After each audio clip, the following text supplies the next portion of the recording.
Well, hello, Sylvia. Um, yeah, so a bit about myself. If I start from the very beginning, I was born in Zimbabwe and then moved to England with my family when I was still a child. And then went through school like everybody else. And then I went to medical school. So training to be a doctor, one of the things that I noticed was how poor our teaching was when it came to anybody who was outside of a 70 kg white male. And to me, it never made any sense. Like, I would sit there and think that, oh, one day someone's going to tell us about what it's like for women, for instance, what it's like for people of different races, what it's like for people of different religions and cultures. And I had the insight of that just from being, I guess, an ethnic minority. And I knew that there was certain conditions or there was certain ways that people went to the hospital, and it was completely opposite to everything that I was learning at medical school. And that kind of led me down on this journey to say, actually, I don't want to be the person that comes to medical school and just soaks in information and just kind Mm. of becomes a algorithm that is just churning out information that I read Yeah. at medical school textbooks. But instead, I wanted to take this information and say, how can I actually improve parts of the process, parts of the system which currently exist? And obviously, the most obvious thing to me was to improve what I was doing at that moment in time, which was medical education. And that's kind of how my journey began.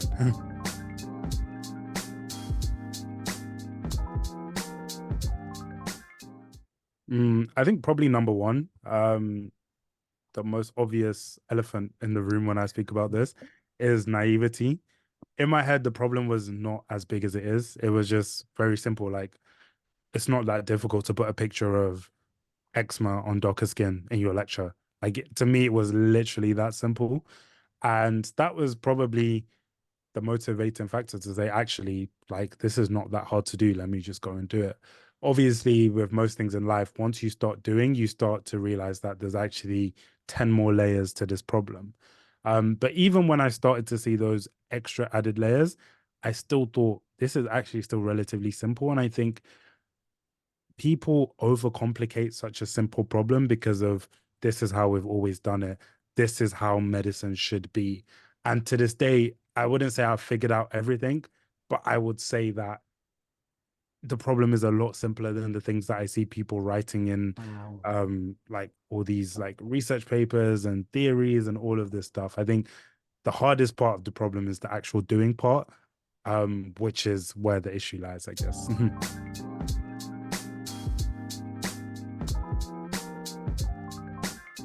Yeah, so the full backstory for how Hitano came to be was when in 2020 I wrote a handbook called Mind the Gap, which features pictures and descriptors of conditions of darker skin.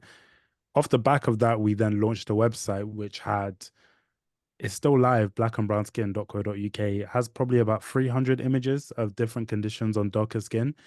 And we would get emails and messages and Instagram DMs all the time from people saying, I have this picture. Can you tell me more? Like, just people looking for advice. So Right. Hitano existed as the way for people to get that advice. And to me, it was, well, all these people are coming to us looking for advice, but I didn't feel like we were in a position where we could give them advice because obviously we needed a full medical history and all this extra information. However, if they could find out what other people like them were experiencing, that wasn't off the limits. So we created this platform, Hatano, where essentially it was kind of like a social media feed where people were able to discuss, like, I recently got this new rash on my face. This is what I tried. This is what works. This is what didn't work. Um, and all of these other lifestyle tips. We managed at its peak, I think we had close to like 4,000 people signed up. Wow. Um, and a lot of these people were in America. And to this day, I still think the opportunity for that lies in America simply Mm. because of the difference in health system, the difference in the way people approach their health. But with regards to your question more specifically about how did you train it, we didn't actually get to the point of say we were training a full algorithm, but one of the founding principles of Hotano was if we can get enough people in the room talking about their skin health, talking about um this is what treatment that I tried, these are the pictures that I used, that alone would allow us to have enough information on what is Mm. working and what isn't. And then we wanted to leverage that information that we had as a way of, I guess, questioning best practice. So this is going to sound ridiculous, and I know the dermatologists will be absolutely screaming if they heard this live. But I remember going to Zimbabwe one summer, and one of the, I guess, street treatments for any like rash is actually brake fluid. So brake fluid that you put in your car. And I know it sounds absolutely ridiculous, It but does. from my own eyes, I have seen it get rid of a rash. Obviously, there must be some sort of property within the brake fluid which does cure the rash. It probably is toxic to the skin in some sort of way, but to me, it was always like, well, this thing clearly works, and it'd be interesting to probably know why it works and why it's toxic, and just extract the thing that works and kind of move on from there. And there was just all of these like anecdotal treatments which I've never heard of at med school, which were just working for people. And I wanted Hatano to be the place where we can cultivate all of this information and then spin it back out to say, actually, this is what works for people who look like you.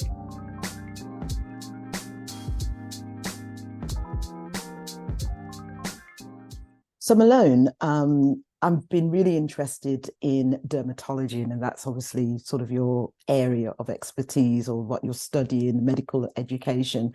And there's some research that I'm just going to read here. It says, gender bias in dermatology has been a subject of increasing concern and study. Research suggests that gender bias exists within the field, affecting various aspects such as diagnosis, treatment recommendations, and even patient satisfaction. Studies have indicated disparities in the management of certain dermatologic conditions based on gender, with some conditions being underdiagnosed or undertreated in women compared to men. I'm just going to ask you what your thoughts are in terms of how do you think gender bias impacts the accuracy and reliability of AI-driven dermatological diagnosis compared to traditional methods? Yeah, that's an interesting piece of research. And I think when we talk about gender bias in like AI tools in dermatology, a lot of the time I guess the tools that we have in this day and age are usually like your skin cancer detection apps, your teledermatology apps, which allow people to be in the comfort of their own home and see a dermatologist, for instance. I think where gender bias comes into it is more specifically around a lot of the models that we are seeing being trained are being trained on imagery and symptoms of conditions in men. And just by sheer nature of what you put in is what you get out, the Mm. more imagery and pictures that we're using of men, naturally, the more you train your system to be able to identify conditions in men. And in dermatology, I think this becomes a problem because if we take, for instance, there is a range of like autoimmune conditions that we learn about, which are more prevalent in women, like let's say lupus, for instance. Um, these conditions will then be being missed by these AI tools, and people might be sitting there at home. If we are going to get to a place where AI is like the first point of contact, you might be sitting there at home thinking, actually, like this AI tool told me I'm fine, and I'm going to miss everything out. Wow. Um, so it's important that we kind of what we put in is what we are getting out. And I think the other aspect, which is not quite spoken about when we speak about gender bias and AI, is the people who are actually, I guess, coding the system. A lot of the time when we talk about gender bias and AI, it's always about the data, the data, the data. When I think I remember reading something like, of all AI research in the world, I think only 10% of AI researchers in the whole world are women. So like a lot of these issues, like I don't blame people sometimes for not knowing what they don't know. Um, but if you don't have like women at the table, some of these things will just get overlooked because it's not something that would naturally come to the top of your mind as a man, I guess, or of somebody of any other gender.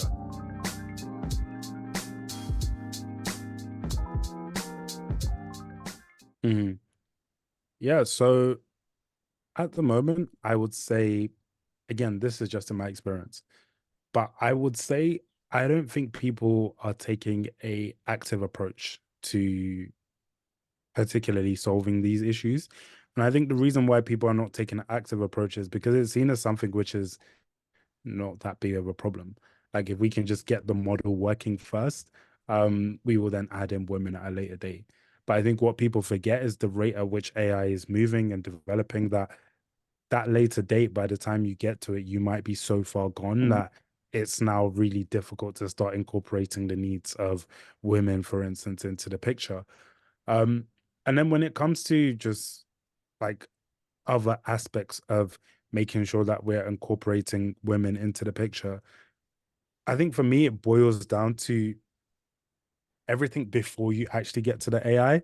So that Mm. is the things that I mentioned, such as the people who are the researchers, the people who are working in STEM, the people who are designing the systems.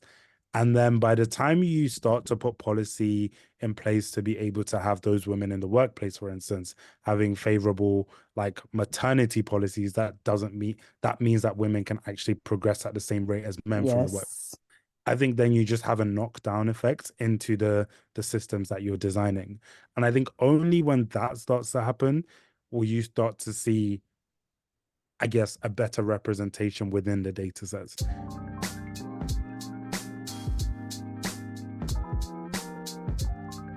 And then if we move on to like the needs of Black women specifically, we then open up like another layer, which is like a whole intersectionality where we add race into the mix.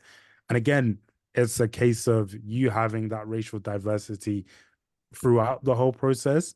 And then when you get to your data set, you kind of have it by nature because there is no way someone like me would be sitting there knowing that our data set is not diverse, or someone like you, for instance, and not do anything about it. And then when we speak about like race in data sets, I think I get emails and messages about this all the time. And the emails and messages are always about, oh, like we just need to find 10,000 Black people or 10,000 Asian people, and we'll just take pictures of all of them. And there you go. There's our data set.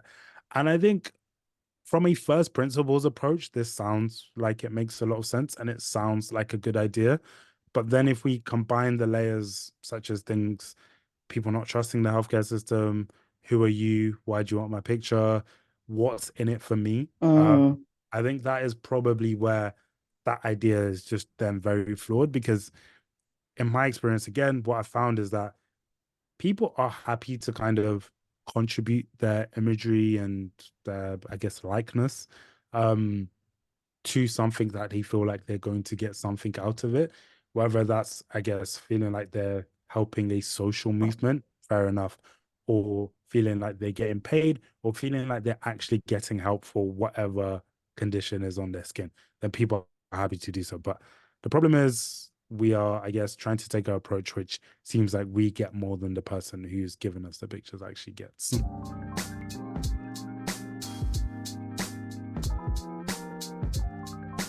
So, to someone who is sitting there and is saying that these communities are hard to reach, we cannot engage them, I would ask you to just question your approach. I think too many times people want to take a one size fits all approach and say that, well, if we engage these communities by getting them to fill out a survey when they're in hospital, then everyone's going to want to do that. And I think when you're trying to reach out to these communities, there is a level of, I guess, cultural understanding that you need to have to say, actually, this is where people feel comfortable. And if I want to get answers or questions or find out more about people's health, I need to approach them at where they feel comfortable. Even me, I'm training to be a doctor. I don't even feel comfortable in hospital if I was a patient. Like I would feel like there is something that is going to happen or this and that. But it's funny because I know the other side of that same table that I'm sitting at. Mm. And I say that to say that I think you would have more success by going to where people are and meeting them in their spaces and being able to engage with them from there Mm. and being able to build that bridge between the community where they are and where you want them to be. And the issue, I guess, since 2020 There's been a lot of things about health inequalities in the news with COVID and all of that. And the rhetoric has always been meet people where they are in their churches and synagogues and Mm, mosques. But I think people are very like aware. Like people know when you're being like opportunistic, and that's where you're going to find us. So the other element to that is making sure that you're actually there for a prolonged period of time, not to say mm, we're just going to pull up to a church in South London on one Sunday in the middle of summer, try and get all this information, and then go back to the lab to carry out our research. Actually, it's more of a, I guess you've got to take more of an approach like you're marketing a product, for instance, to say, we're going to have this first engagement in June. We're going to do this in July. Maybe we're going to have a barbecue in August. And then by the time we get to December, that's when we're going to start collecting information because you will have mm. done the groundwork ahead of time to build that trust so that when the December time comes, you're in a good position to get the information. Yeah, I so agree with that. And when I think about, the data sets and how, as a diversity practitioner, I just believe that it's important to be proactive and intentional in looking for that diversity. I really would love to see organizations get to a stage where when they don't have diversity around the table, they're just like, well, we can't move any further with this. We need to get the diversity in. And I think a lot of what is perhaps impacting progress is that lack of cultural curiosity, especially when it comes to something as important as we are creating systems that are going to be used on a diverse range of people, yet they're comfortable. That's the thing that gets me comfortable, Mm. just kind of staying with the norm, or that ignorance, which in some ways I challenge. Diversity and inclusion is such a big thing now. It's been around for so long. How could organizations really not see the benefit of the diversity, around the table?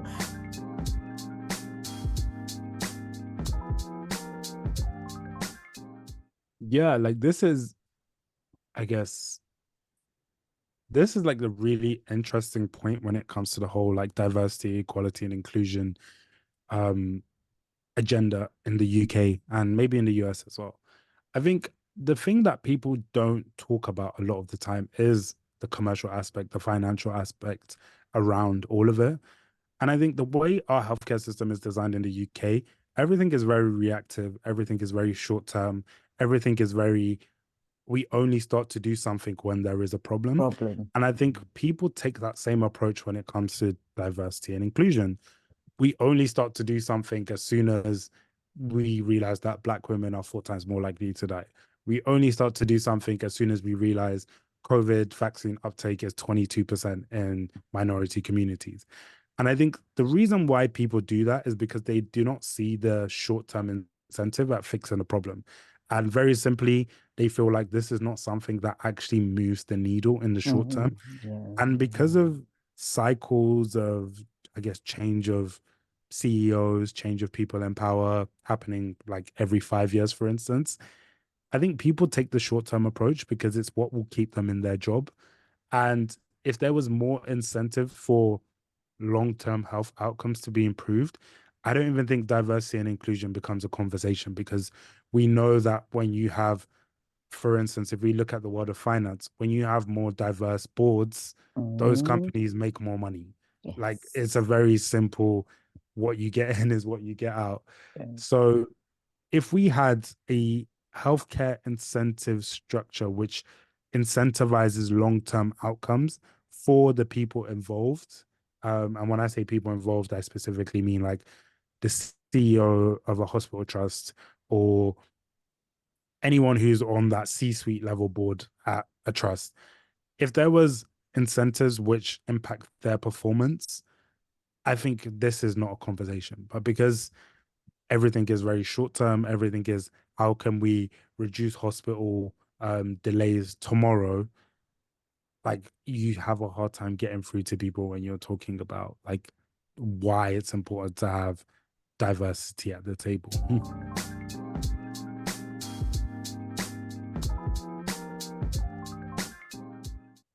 Yeah, I think the NHS has a big part to play, obviously, because the NHS is probably one of the largest, I guess, data centers for healthcare information, arguably in the world. Yes. Um, so I think the NHS has a big role to play, and I think their role actually comes from leading the charge, I guess, and showing what best practice looks like to the rest of the world.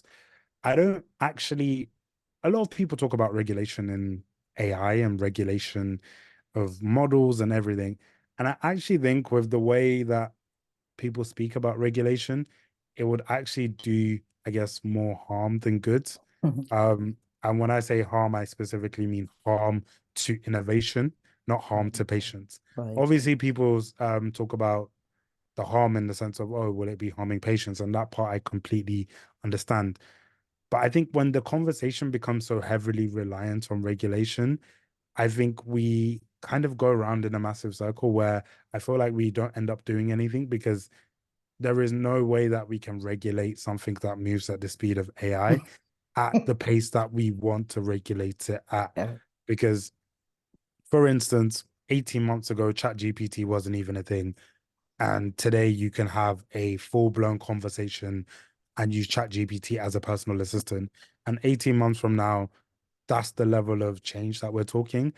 And knowing that regulation in the NHS probably takes 18 months to put into practice, every single piece of regulation that we're putting in place is always going to be outdated by the sheer time it takes to regulate. Mm, So I think the NHS's best approach is, I guess, I know this probably will never be used, but when I think about the problem, it's almost fighting fire with fire mm, by getting out there first and being able to create your diverse data sets, which are representative of the population, representative of the people that you are trying to serve, and being, I guess, trying to stay ahead or at the same pace as the AI is the only effective way that I think you can regulate. Every other way, I think, is every other way, in my honest opinion, I think is people selling themselves a dream. mm, Like people mm, telling themselves that if we do this regulation, then we are going to have the perfect AI models. When I just think the pace of advancements and change in technology is too quick for you to even keep up. So that idea is very flawed, in my opinion.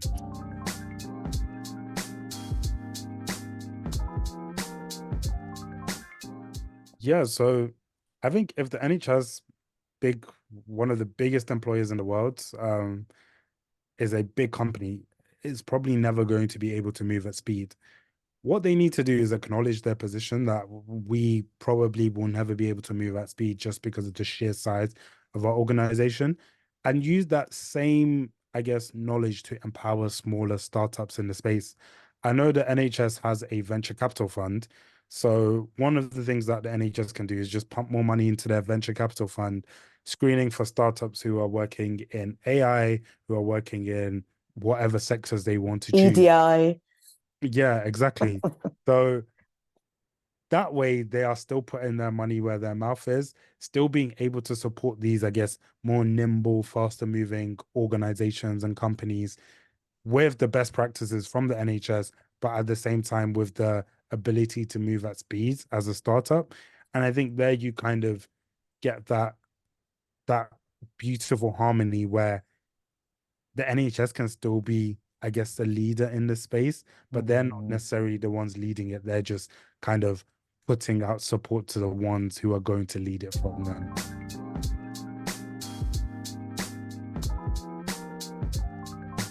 But I think when we talk about AI and diversity in healthcare, I think the big assumption that we make is that AI of tomorrow will be like AI of today. wow. And when we talk about AI of today, we talk about the inputs into data sets. However, if you listen to, I guess, the leading people in the world, when they talk about AI, they talk about like artificial generalized intelligence, which Wow. is essentially to say that we want AI to think like a human, to say that it is just generally intelligent at certain things based on a few principles that we have taught it. And I think if we ever get to that, it's rumored that this stuff is already out there, but it's just not being released to the world. I think if we get to that, we then have another problem in the sense that everyone was thinking about how do we solve this AI problem from how do we control the inputs, how do we control the inputs, how do we control the inputs, without realizing that actually in 2 years from now, we might be at artificial generalized intelligence Wow. and the machines will have a general intelligence, I guess, of us and the world around us and be able to deduce things from there. And I think to me, when I look at it, it feels like watching Netflix in the early days when Blockbuster was still around, Yeah, oh and God, I remember that. everyone was like, "Why on earth would you do that?" And then one day you're just gonna wake up and Netflix is now the biggest thing, and Blockbuster closes. So I think when we talk about AI and gender bias and diversity in this space, it's realizing that this is almost very inevitable. Like it's not a Mm, case of will it happen? It's a case of when will it happen? And it's just slowly, I guess, a ticking time bomb. And I think if you're not on that train where you are putting processes and measures and thinking about this stuff from today, I think tomorrow you're just going to be left so far behind and it borderline will be embarrassing because if we look at what AI will allow people to do, it means that the patient is now more empowered about their health and the wow. patient now knows more about their health probably than any patient has known in history of Wow. medicine. And that's a whole different problem. Mm. That is probably a whole nother conversation. And that also links to gender bias and AI because if the patient now knows more, they're going to be asking you, why do you not know about all of this stuff, which you completely missed out in your medical education? So it's important that we also realize that the AI of today and the AI that we talk about is like looking at an iPhone 1 or iPhone 2. Like this is groundwork, foundations, and it's not going to be like this in the future.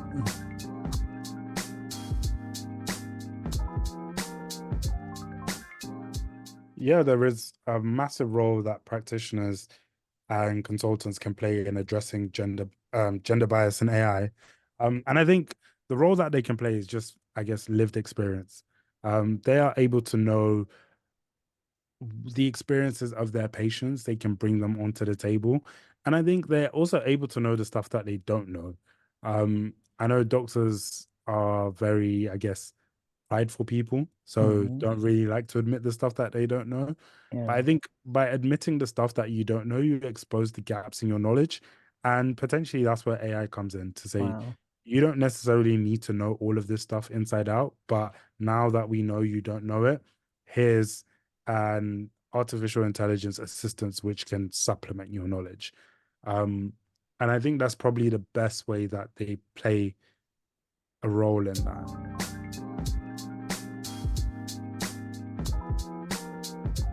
Wow, I think that's just such a surreal picture that you paint, Malone, because I think we take it out of, sort of the healthcare setting and in general, you think about the power that AI has even in who gets shortlisted for roles.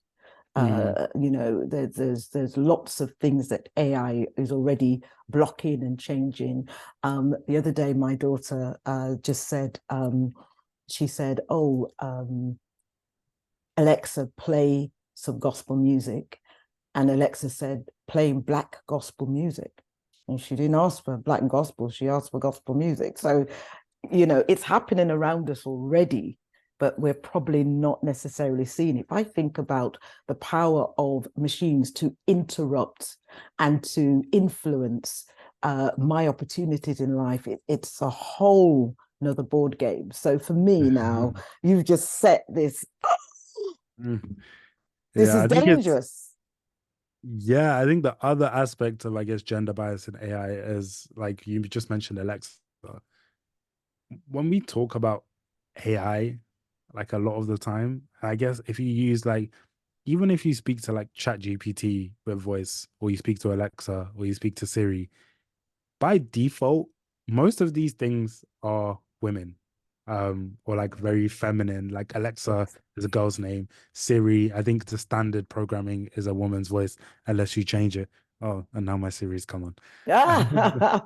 um, I think it's also noticing that a lot of our, I guess, biases and our gender norms and gender roles are being played out into these AI tools. So Mm, another aspect of gender bias in AI that wouldn't surprise me if it does happen is if we start to see a lot of medical tools which are coming out, which are, I guess, the AI is a woman, just out of having that stereotype that we have of women are more compassionate, more caring, more nurturing.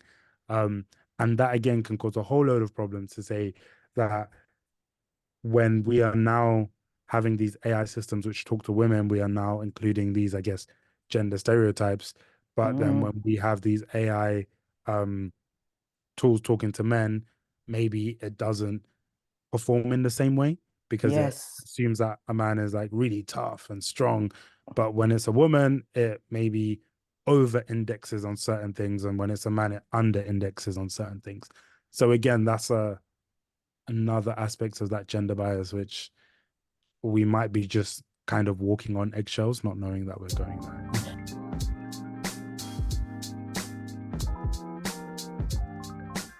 Yeah, like I always think about this all the time. And I think it definitely can be revamped. I think the only part of the puzzle that I think I am still figuring out is more specifically on the financial incentives around it. Because one thing I've come to learn, and I guess when I look at the health equity space, my frustration with the health equity space comes from the fact that I could pick up a paper from 1995 and I could pick up a paper from last year, Mm, and the rhetoric is exactly the same. What's mm, only changes maybe the numbers.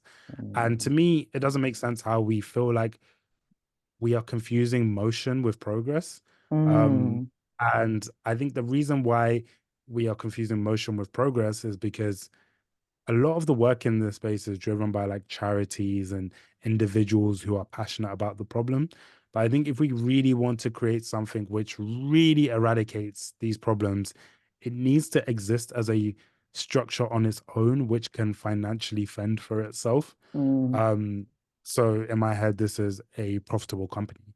Um, and when it exists like that, you have more scope to really go in there and shake the table because you're never relying on another organization or another body to, I guess, give you permission to talk about the problem. Yes. Whereas with the current way that things have been done over the past 30, 40 years, longer than I've been alive, is it's always been activism and it's always us begging them to give us permission Mm, to talk about the problem, to solve the problem, and to solve our problem. mm, And I think just from looking at history and guessing the future based on history, I don't think that's actually going to work. I don't think other people care enough.